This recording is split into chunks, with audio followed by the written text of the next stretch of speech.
The Prime Minister claims that we're leaving the European Union on exit day, currently set to be March the 29th, 2019, but which could now be delayed.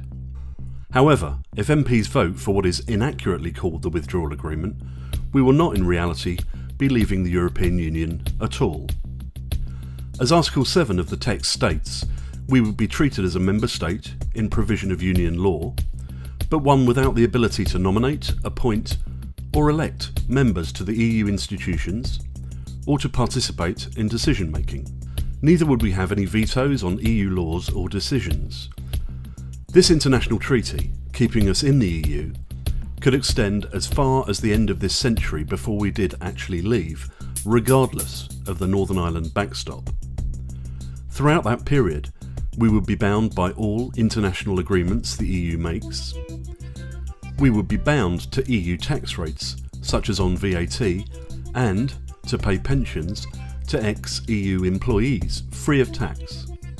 We would only be consulted on common fisheries policies, but would still be bound to the EU's decisions. We would not get our fishing grounds back.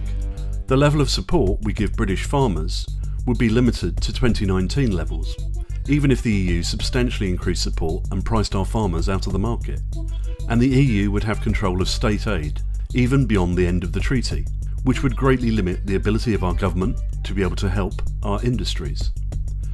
And despite it being a manifesto commitment of over 80% of elected MPs to leave, we would still be inside the EU customs union, and would also be making a commitment to stay in a customs union even after the treaty had ended.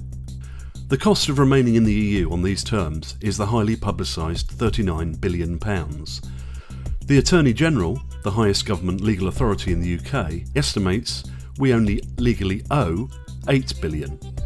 We would also pay additional unspecified payments beyond the year 2020. This does not in any way constitute leaving the EU, nor is it a transition to a new trade agreement as is claimed, because no future trade deal has been agreed.